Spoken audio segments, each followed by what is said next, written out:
നാട്ടുവർത്തമാനത്തിൽ വാർത്തകൾ വിശദമായി നോക്കാം. ഇടുക്കി ചിന്നക്കനാലിൽ ആദിവാസി ഭൂമിയിലെ കയ്യേറ്റം ഒഴിപ്പിച്ച് റവന്യൂ വകുപ്പ്. സ്വകാര്യ വ്യക്തികൾ കൈവശപ്പെടുത്തിയ ആദിവാസി പുനരധിവാസ പദ്ധതിയിൽ ഉൾപ്പെട്ട 13 ഏക്കർ സ്ഥലമാണ് റവന്യൂ വകുപ്പ് ഏറ്റെടുത്തത്. ചിന്നക്കനാൽ താവളത്തിലെ ബ്ലോക്ക് നമ്പർ 8-ൽപ്പെട്ട 13 ഏക്കറിലധികം ഭൂമി ഒഴിപ്പിച്ചാണ് റവന്യൂ വകുപ്പ് ബോർഡ് സ്ഥാപിച്ചത്. LC മത്തായി കൂനമാക്കൽ, പാൽരാജ് മകൻ P ജയപാൽ എന്നിവരായിരുന്നു ഭൂമി കയ്യേറിയിരുന്നത്. നേരത്തെ കയ്യേറ്റത്തിനെതിരെ നടപടിയെടുക്കാനെത്തിയ റവന്യൂ വകുപ്പിനെതിരെ കയ്യേറ്റക്കാർ സുപ്രീം കോടതിയെ സമീപിക്കുകയായിരുന്നു. എന്നാൽ സ്വകാര്യ വ്യക്തികളുടെ അവകാശവാദം തള്ളിയ സുപ്രീം കോടതി ഭൂമി ഒഴിപ്പിക്കാൻ നിർദ്ദേശം നൽകുകയായിരുന്നു. LC മത്തായി എന്ന് പറയുന്ന കക്ഷി 8.9 ഏക്കറും പാൽരാജ് എന്ന് പറയുന്ന കക്ഷി 4.7 ഏക്കറും അനധികൃതമായി കൈവശം വെച്ച് ഏലകൃഷി നടത്തി വരികയായിരുന്നു. ഈ കക്ഷികൾ ഈ സ്ഥലത്തിന്റെ അവകാശവാദവുമായി ബഹുമാനപ്പെട്ട സുപ്രീം കോടതിയെ സമീപിക്കുകയും ബഹുമാനപ്പെട്ട സുപ്രീം കോടതി സർക്കാരിന് അനുകൂലമായിട്ട് സർക്കാർ വക സ്ഥലമാണെന്ന് തന്നെ പ്രഖ്യാപിക്കുകയും വിധി പുറപ്പെടുവിച്ചിട്ടുള്ളതാണ്. അതിന്റെ അടിസ്ഥാനത്തിൽ ഇന്ന് നമ്മൾ സർക്കാർ സ്ഥലം ഏറ്റെടുത്ത് നമ്മുടെ അധീനതയിലേക്ക് ഏറ്റെടുത്ത് ബോർഡ് സ്ഥാപിക്കുകയാണ്. കയ്യേറ്റക്കാർ പാട്ടത്തിന് നൽകിയ ഭൂമിയിൽ സ്വകാര്യ വ്യക്തികൾ ഏലം കൃഷി നടത്തി വരികയായിരുന്നു. ഭൂസംരക്ഷണ സേനയ്ക്കൊപ്പം പോലീസ്, വനം വകുപ്പ് എന്നിവരുടെ സഹായത്തോടെയാണ് സർക്കാർ ഭൂമി തിരിച്ചുപിടിച്ചത്. ന്യൂസ് 18 ഇടുക്കി.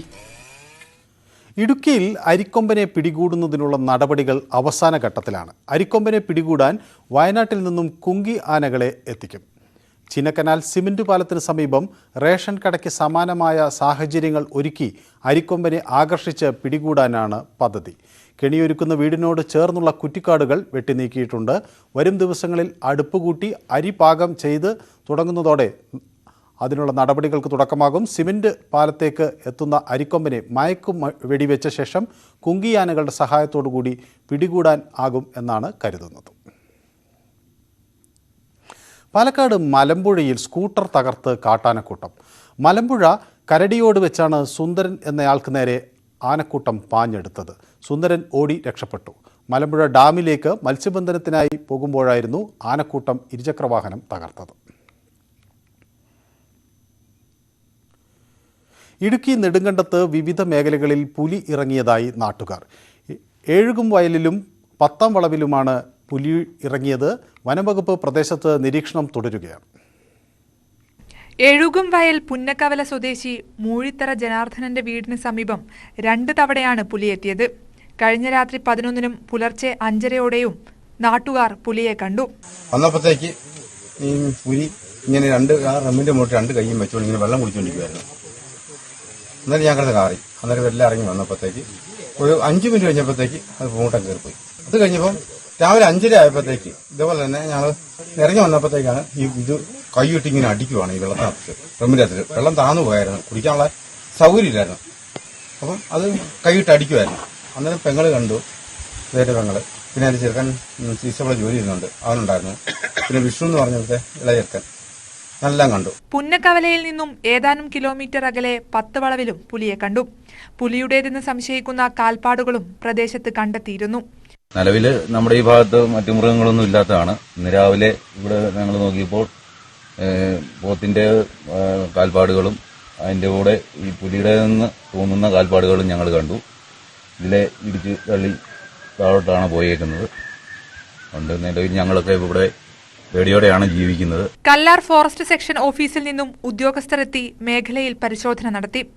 പുന്നക്കവലയിൽ കാൽപ്പാടുകൾ കണ്ടെത്താനായിട്ടില്ല. ക്യാമറ സ്ഥാപിച്ച് നിരീക്ഷണം നടത്താനാണ് തീരുമാനം. ഈ വെള്ളം കുടിക്കണ കണ്ടെന്നാണ് ഇവർ പറയുന്നത്. വ്യക്തമായിട്ട് കണ്ടില്ല. അതിന്റെ കാലും അതിന്റെ തല ചെറുതായിട്ട് കണ്ടെന്നാണ് പറയുന്നത്. പക്ഷെ അത് പുലി തന്നെയാണോ എന്ന് ഇപ്പോഴും സ്ഥിരീകരിക്കാൻ കഴിഞ്ഞിട്ടില്ല. എങ്കിലും കല്ലാർ സെക്ഷൻ ഫോറസ്റ്റ് ഓഫീസറിന്റെ നേതൃത്വത്തിൽ ഇവിടെ ഞങ്ങൾ ഈ പെട്രോളിംഗ് ശക്തമായിട്ടുണ്ട്. 2-3 ദിവസത്തേക്ക് ഞങ്ങളിവിടെ എല്ലാ ദിവസവും പെട്രോളിംഗ് ഉണ്ടാവും. ക്യാമ്പ് ചെയ്യാനും തീരുമാനിച്ചിട്ടുണ്ട്. ആവശ്യമെങ്കിൽ ക്യാമറ സ്ഥാപിച്ചും കൂടുകൾ വെച്ചും നമ്മൾ ഇതിനെ പിടിക്കാനും കണ്ടെത്താനും ശ്രമിക്കുന്നതായിരിക്കും. ആഴ്ചകൾക്ക് മുൻപ് നെടുങ്കണ്ടം കൈലാസത്ത് വിവിധയിടങ്ങളിൽ പുലി ഇറങ്ങിയിരുന്നു. പൂർണ്ണമായും കാർഷിക ജനവാസ മേഖലകളിലാണ് നിലവിൽ പുലിയെ കണ്ടതായി പറയുന്നത്. സമീപ പ്രദേശത്ത് വനമേഖലകളില്ലാത്തതും ആശങ്ക കൂട്ടുന്നു. ന്യൂസ് 18 ഇടുക്കി. വയനാട്ടിൽ ആനയുടെ ആക്രമണത്തിൽ വയോധികയ്ക്ക് ഗുരുതരമായി പരിക്കേറ്റു. ചേക്കാടി പാക്കം കട്ടക്കണ്ടി കോളനിയിലെ കാളി രാജേന്ദ്രനെയാണ് ആന ആക്രമിച്ചത്. ഇന്ന് ഉച്ച കഴിഞ്ഞാണ് സംഭവം. വീടിന് സമീപത്ത് പശുവിന് വെള്ളം കൊടുക്കാൻ പോയ സമയത്താണ് ആനയുടെ ആക്രമണം ഉണ്ടായത്. ഇരുകാലുകൾക്കും ചെവിക്കും സാരമായി പരിക്കേറ്റ കാളിയെ കോഴിക്കോട് മെഡിക്കൽ കോളേജിലേക്ക് കൊണ്ടുപോയി. ഉദ്ഘാടനം കഴിഞ്ഞ പാലത്തിൽ കൂടി വാഹനങ്ങൾ കടന്നു പോകുന്നതിന് നിയന്ത്രണം ഏർപ്പെടുത്തിയതോടെ നാട്ടുകാർ ദുരിതത്തിലായി.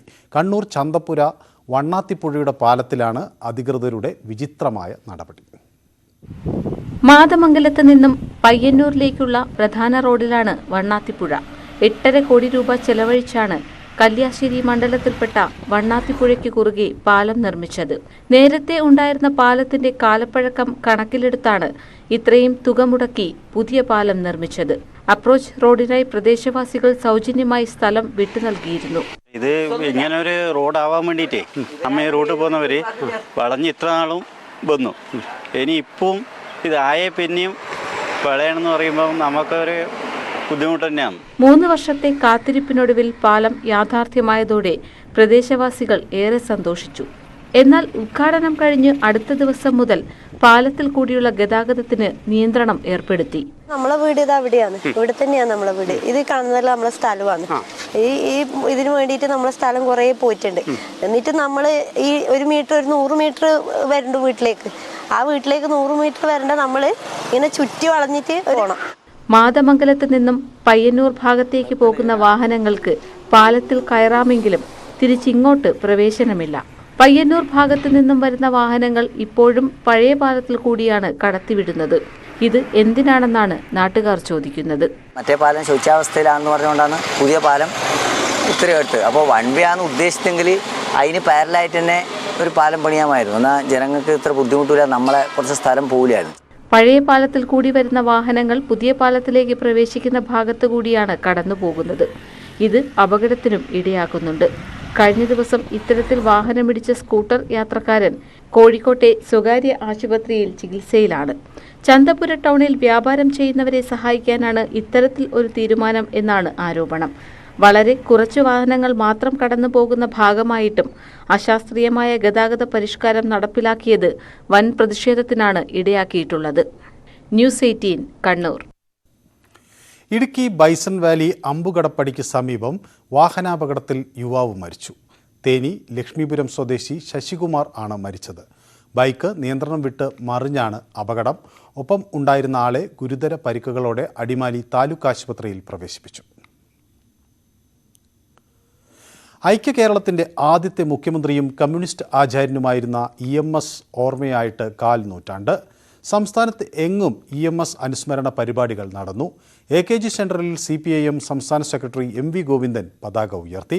നിയമസഭയ്ക്ക് മുന്നിലെ EMS പാർക്കിൽ മുഖ്യമന്ത്രി പിണറായി വിജയനും MV ഗോവിന്ദനും പുഷ്പാർച്ചന നടത്തി.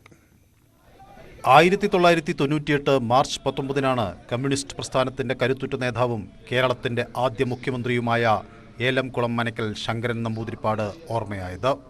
വിപുലമായ പരിപാടികളോടെയാണ് CPIM EMS ദിനം ആചരിച്ചത്. AKG സെൻറ്ററിൽ CPIM സംസ്ഥാന സെക്രട്ടറി MV ഗോവിന്ദൻ മാസ്റ്റർ പതാക ഉയർത്തി. മുഖ്യമന്ത്രി പിണറായി വിജയൻ, CPIM സംസ്ഥാന സെക്രട്ടേറിയറ്റ് അംഗങ്ങൾ തുടങ്ങിയവർ പരിപാടിയിൽ പങ്കെടുത്തു.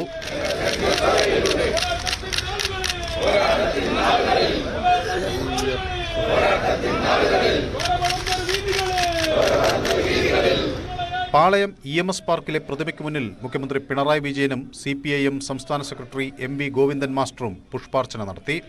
തുടർന്ന് നടന്ന അനുസ്മരണ യോഗം MV ഗോവിന്ദൻ മാസ്റ്റർ ഉദ്ഘാടനം ചെയ്തു. സമൂഹത്തിലെ തെറ്റുകൾക്കെതിരെ പോരാടാനും തന്റെ സമുദായത്തിലടക്കം മാറ്റങ്ങൾ കൊണ്ടുവരുവാനും EMSന് കഴിഞ്ഞെന്ന് ഗോവിന്ദൻ മാസ്റ്റർ.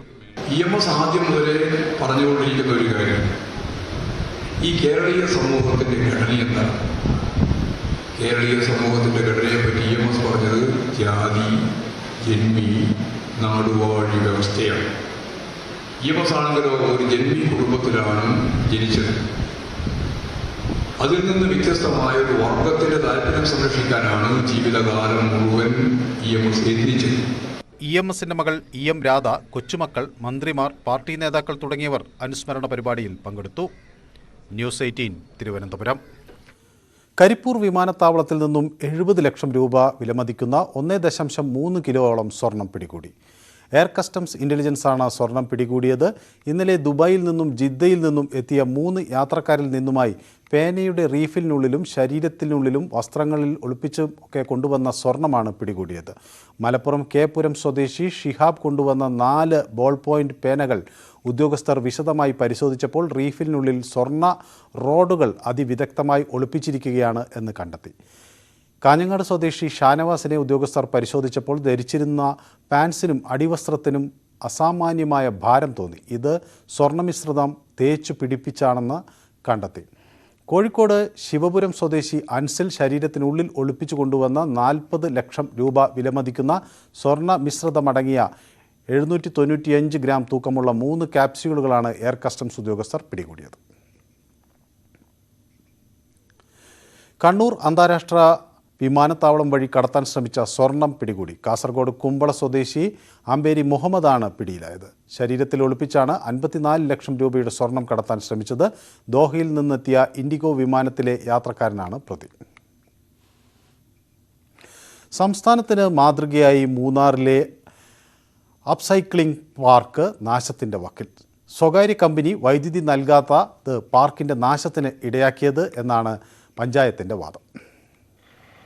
വലിച്ചെറിയുന്ന പാഴ്വസ്തുക്കളും പ്ലാസ്റ്റിക് കുപ്പികളും ഉപയോഗിച്ചാണ് മാസങ്ങൾക്ക് മുമ്പ് പഞ്ചായത്ത് പാർക്ക് നിർമ്മിച്ചത്. പ്ലാസ്റ്റിക് കുപ്പികൾ ഉപയോഗിച്ച് ആന, തകരങ്ങൾ ഉപയോഗിച്ച് ട്രെയിൻ, പ്ലാസ്റ്റിക് ഉൽപ്പന്നങ്ങൾ ഉപയോഗിച്ച് നടപ്പാതകൾ തുടങ്ങിയവയാണ് പാർക്കിന്റെ പ്രധാന ആകർഷണം. വ്യത്യസ്ത ആശയങ്ങൾ കൊണ്ട് രൂപകൽപ്പന ചെയ്തതായിരുന്നു പാർക്ക്. അലങ്കാര ലൈറ്റുകളും സ്ഥാപിച്ചു. മൂന്നാറിൽ വൈദ്യുതി വിതരണം ചെയ്യുന്ന സ്വകാര്യ കമ്പനി പാർക്കിന് വൈദ്യുതി കണക്ഷൻ നൽകിയിട്ടില്ല. സർക്കാരിന്റെ NOC നൽകണമെന്നാണ് കമ്പനിക്കാരുടെ ആവശ്യം. എന്നാൽ കെട്ടിടങ്ങൾക്ക് മാത്രമാണ് സർക്കാർ NOCയുടെ ആവശ്യമുള്ളൂവെന്നാണ് പഞ്ചായത്ത് സെക്രട്ടറി KN സഹജൻ പറയുന്നത്. മാലിന്യങ്ങളിൽ നിന്ന് എടുത്ത വസ്തുക്കൾ കൊണ്ട് മനോഹരമാക്കിയിട്ടുള്ള വളരെ മനോഹരമായിട്ടുള്ള ഒരു അപ്സൈക്കിൾ പാർക്ക് നിരന്തരമായി ടൂറിസ്റ്റുകൾ വന്ന് സന്ദർശിച്ചുകൊണ്ടിരിക്കുന്നു. വലിയ തോതിൽ ആളുകൾക്ക് ഈ പാർക്കിനെ കുറിച്ച് നല്ല മതിപ്പുണ്ട്.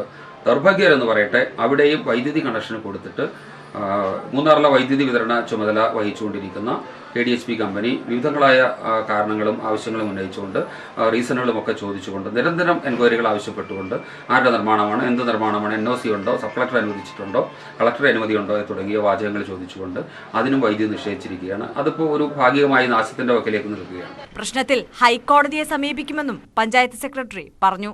ന്യൂസ് 18 മൂന്നാർ. കൊല്ലം പരവൂർ പുറ്റിങ്ങൽ ദേവി ക്ഷേത്രത്തിലെ മീനഭരണി മഹോത്സവത്തിന് തുടക്കമായി. ക്ഷേത്രത്തിൽ സമൂഹ പൊങ്കാല നടന്നു. രാവിലെ 7:15 ക്ഷേത്രം മേൽശാന്തി ഭണ്ഡാര അടുപ്പിന് ദീപം പകർന്നതോടെയാണ് പൊങ്കാല ചടങ്ങുകൾ തുടങ്ങിയത്. ആയിരക്കണക്കിന് ഭക്തർ പൊങ്കാല അർപ്പിച്ചു. വിവിധ സന്നദ്ധ സംഘടനകളുടെ നേതൃത്വത്തിൽ അന്നദാനവും ഉണ്ടായിരുന്നു. ശനിയാഴ്ചയാണ് മീനഭരണി. നാട്ടുവർത്തമാനം തുടരുന്നു. പശുക്കളിലെ ആരോഗ്യസ്ഥിതി പരിശോധിച്ച് ഹെൽത്ത് കാർഡ് തയ്യാറാക്കി മൃഗസംരക്ഷണ വകുപ്പ്. കോഴിക്കോട് മരുതോങ്കര ഗ്രാമപഞ്ചായത്തിലാണ് ക്ഷീര സഞ്ജീവിനി എന്ന പേരിൽ പദ്ധതി നടപ്പിലാകുന്നത്. പശുക്കളുടെ രക്തപരിശോധനയടക്കം നടത്തിയ ശേഷം ആരോഗ്യ റിപ്പോർട്ട് തയ്യാറാക്കുന്നതാണ് ക്ഷീരസഞ്ജീവിനി പദ്ധതി. റിപ്പോർട്ടിന്റെ അടിസ്ഥാനത്തിൽ പശുക്കൾക്ക് ആവശ്യമുള്ള പോഷകാഹാരം മൃഗസംരക്ഷണ വകുപ്പ് തയ്യാറാക്കും. ആവശ്യമെങ്കിൽ മരുന്നും ചികിത്സകളും നിർദ്ദേശിക്കും. ഹോസ്പിറ്റൽ ഡെവലപ്മെന്റ് സൊസൈറ്റിയുമായും കർഷകരുമായും ആലോചിച്ച ശേഷമാണ് മൃഗസംരക്ഷണ വകുപ്പിന്റെ പദ്ധതി. സംസ്ഥാനത്ത് ആദ്യമായാണ് ഇത്തരമൊരു പദ്ധതിയെന്ന് മുള്ളൻകുന്ന് മൃഗാശുപത്രിയിലെ വെറ്റിനറി ഓഫീസർ ഡോക്ടർ വിദ്യാലക്ഷ്മി പറഞ്ഞു. മോഡൽ പഞ്ചായത്ത് പദ്ധതി എന്ന് പറയുന്നത് നമ്മുടെ മറ്റുള്ള പഞ്ചായത്തുകൾക്കും കൂടെ മോഡലായും ഉപകാരപ്പെടുന്ന രീതിയിലുമുള്ളൊരു പ്രൊജക്റ്റ് നമ്മുടെ പഞ്ചായത്തിൽ നിന്നും ഉണ്ടാവുക എന്നുള്ളതാണ്. അപ്പോൾ കർഷകരോട് ഇതിനെക്കുറിച്ച് സംസാരിക്കുകയും മറ്റ് HDC ഹോസ്പിറ്റൽ ഡെവലപ്മെന്റ് കമ്മിറ്റി കൂടി ഇതിനെക്കുറിച്ച് ചർച്ച ചെയ്തപ്പോൾ കർഷകർ ആവശ്യപ്പെട്ട ഒരു പദ്ധതിയാണ്. പശുവിന്റെ ശരീരഭാഗങ്ങൾക്കൊപ്പം മണ്ണ്, പുല്ല് പരിശോധനകൾ കൂടി പദ്ധതിയിൽ ഉൾപ്പെടുത്തിയിട്ടുണ്ട്. ഇവയുടെ ധാതു ലവണങ്ങൾ പരിശോധിച്ച ശേഷം അതനുസരിച്ച മാറ്റങ്ങൾ പശുക്കളുടെ ഭക്ഷണക്രമത്തിൽ നിർദ്ദേശിക്കും. പദ്ധതിയെ പ്രതീക്ഷയോടെയാണ് കാണുന്നതെന്ന് കർഷകർ പറയുന്നു. നല്ലൊരു പദ്ധതിയാണ് ഇവരിവിടെ ആവിഷ്കരിച്ചു കൊണ്ടുവന്നിരിക്കുന്നത്. ഞങ്ങൾ ക്ഷീര കർഷകരായ ഞങ്ങളുടെ ആവശ്യപ്രകാരം ഡോക്ടറും മറ്റേത് ആൾക്കാരും വന്ന് എല്ലാ സജ്ജീകരണങ്ങളും വന്ന് രക്തവും മൂത്രവും മലവും പരിശോധിച്ച് പശു വളർത്തലിൻ്റെ മുന്നോടിയായിട്ടെല്ലാം വേണ്ട സൗകര്യങ്ങളെല്ലാം ചെയ്തു തരുന്നതിന് വേണ്ടി ക്ഷീര കർഷകരെ സഹായിക്കാനുള്ള എല്ലാ ആനുകൂല്യങ്ങളുമായിട്ട് അവർ വന്നിരിക്കുകയാണ്. ക്ഷീരകർഷകരായ ഞങ്ങൾക്ക് വളരെ പ്രയോജനകരമായ ഒരു പദ്ധതിയായിട്ട് ഞങ്ങളിത് കണക്കാക്കുന്നു. 1337 പശുക്കളാണ് മരുതോങ്കര ഗ്രാമപഞ്ചായത്തിലുള്ളത്. ഇതിൽ പരീക്ഷണാടിസ്ഥാനത്തിൽ 100 പശുക്കളുടെ ആരോഗ്യ റിപ്പോർട്ടാണ് മൃഗസംരക്ഷണ വകുപ്പ് തയ്യാറാക്കുന്നത്. ന്യൂസ് 18 വടകര. കൊച്ചിയിലെ പ്രമുഖ ആശുപത്രിയായ മെഡിക്കൽ ട്രസ്റ്റ് സാന്ത്വന പരിചരണ രംഗത്തേക്കും കിടപ്പ് രോഗികൾ, വയോധികർ എന്നിവർക്ക് മൂല്യവർദ്ധിതമായ പരിചരണം ലഭ്യമാക്കുകയാണ് ലക്ഷ്യം. കൊച്ചിയിൽ നടന്ന ചടങ്ങിൽ ഹൈബീഡൻ MP മെഡിക്കൽ ട്രസ്റ്റ് ഹോസ്പിറ്റലിന്റെ പാലിയേറ്റീവ് കെയർ ഉദ്ഘാടനം ചെയ്തു. ക്രിട്ടിക്കൽ കെയർ അടക്കം കൊച്ചി നഗരത്തിലെ ഏറ്റവുമധികം വിജയനിരക്കുള്ള ആശുപത്രിയാണ് മെഡിക്കൽ ട്രസ്റ്റ് എന്ന് ഹൈബീഡൻ പറഞ്ഞു. സാധാരണക്കാര് എറണാകുളത്ത് ആശ്രയിക്കുന്ന ഹോസ്പിറ്റൽസിൽ വളരെ പ്രധാനപ്പെട്ട അതിൻ്റെ ഒരു സക്സസ് റേറ്റ് നമ്മൾ എടുക്കുകയാണെങ്കിൽ എത്തുന്ന രോഗികളുടെ ജീവൻ സംരക്ഷിക്കുന്ന കാര്യത്തിൽ, ട്രോമ കെയർ, ഇമ്മീഡിയറ്റ് ഹെൽപ്പ് കൊടുക്കുന്ന കാര്യത്തിൽ മെഡിക്കൽ ട്രസ്റ്റിന്റെ ഒരു സക്സസ് റേറ്റ് വളരെ വലുതാണ് എന്ന് വിശ്വസിക്കുന്ന ഒരാളാണ് ഞാൻ. ആശുപത്രിയിലെ മറ്റൊരു വിഭാഗം എന്നതിലപ്പുറം നാടിനോടുള്ള പ്രതിബദ്ധത കൂടിയാണ് പാലിയേറ്റീവ് കെയർ എന്ന് medical trust managing director doctor PV Louis പറഞ്ഞു. ഇതൊരു സോഷ്യൽ ഒബ്ലിഗേഷനാണ് മെഡിക്കൽ ട്രസ്റ്റിന്റെ വക. ഇതൊരു കമേഴ്ഷ്യൽ വെഞ്ചർ അല്ല. സത്യം പറഞ്ഞാൽ എന്തോരം പേര് നമ്മുടെ പഴയ പേഷ്യൻസ് ആയിരിക്കും, അവർ വയസ്സായി, അവർക്ക് ക്യാൻസർ വന്ന് അവർക്ക് സഹായം ചെയ്യാനോ അല്ലെങ്കിൽ അവരെ നോക്കാനാളില്ല, അവർ വേദന കൊണ്ട് സഹിക്കുകയാണ്. ഇവർക്ക് മെഡിക്കൽ ട്രസ്റ്റിന്റെ ഒരു സൊസൈറ്റിക്കുള്ള ഒരു സോഷ്യൽ ഒബ്ലിഗേഷനായിട്ട് ഏറ്റെടുത്തേക്കുന്ന ഒരു പ്രൊജക്ട് തന്നെയാണ്. Medical and commercial director doctor PV Thomas, finance director PV Xavier, oncology consultant doctor Varun Rajan എന്നിവർ ചടങ്ങിൽ പങ്കെടുത്തു. Palliative care specialist doctor Biju ഗോപിയുടെ നേതൃത്വത്തിലാണ് സാന്ത്വന പരിചരണ വിഭാഗം പ്രവർത്തിക്കുന്നത്. ന്യൂസ് 18 കൊച്ചി. കടലോര മണ്ണിൽ സൂര്യകാന്തി വിരിയിച്ച് കാസർഗോഡ് തൈക്കറപ്പുറത്തെ കർഷകർ. 1/2 ഏക്കറിൽ പൂത്തുനിൽക്കുന്ന സൂര്യകാന്തി പാടം കാണാൻ നിരവധി പേരാണ് എത്തുന്നത്.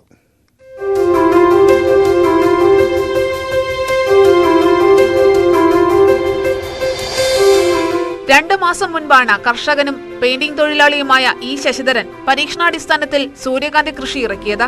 വയനാട്ടിൽ നിന്നാണ് വിത്തുകൾ എത്തിച്ചത്. ട്രെയിൽ മുളപ്പിച്ച വിത്തുകൾ 22 ദിവസം പ്രായമെത്തിയപ്പോൾ പാടത്ത് നടുകയായിരുന്നു. ഇപ്പോൾ 3000-ഓളം സൂര്യകാന്തി ചെടികളിൽ പൂക്കൾ വിരിഞ്ഞതിന്റെ മനോഹാരിതയിലാണ് തൈക്കടപ്പുറം 30-ൽ കണ്ടം.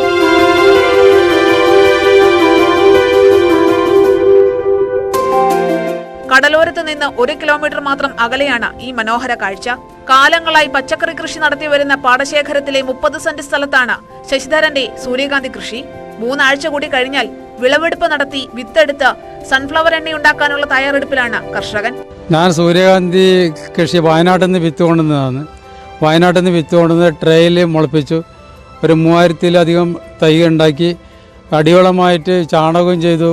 പിന്നെ വേപ്പ് പിണ്ണാക്കും, പിന്നെ കടലപ്പിണ്ണാക്ക്, എല്ലുപൊടി കൂടുതലിട്ടിന്. എല്ലുപൊടി ഇട്ട് കഴിഞ്ഞാൽ പെട്ടെന്ന് വേര് വളർച്ച കിട്ടും. ചാണകവും വേപ്പിൻ പിണ്ണാക്കുമാണ് വളമായി ഉപയോഗിച്ചത്. തീരദേശത്ത് മറ്റെവിടെയും ഇല്ലാത്ത സൂര്യകാന്തി കൃഷി കാണുവാനും ചിത്രങ്ങൾ പകർത്താനുമായി നിരവധി പേരാണ് ഇവിടെ എത്തുന്നത്. നേരത്തെ ചോളവും കടുകും മധുരക്കിഴങ്ങും കൃഷിയിറക്കി ശശിധരൻ ശ്രദ്ധ നേടിയിരുന്നു. പരീക്ഷണാടിസ്ഥാനത്തിൽ ഇറക്കിയ സൂര്യകാന്തി കൃഷി വിജയകരമായതോടെ അടുത്ത തവണ കൂടുതൽ വിപുലീകരിക്കാനാണ് ഈ കർഷകന്റെ തീരുമാനം. ന്യൂസ് 18 കാസർഗോഡ്. സൂര്യകാന്തി പൂക്കളുടെ ഈ മനോഹര ദൃശ്യങ്ങളോടെ നാട്ടുവർത്തമാനം പൂർണ്ണമാകുന്നു. നന്ദി.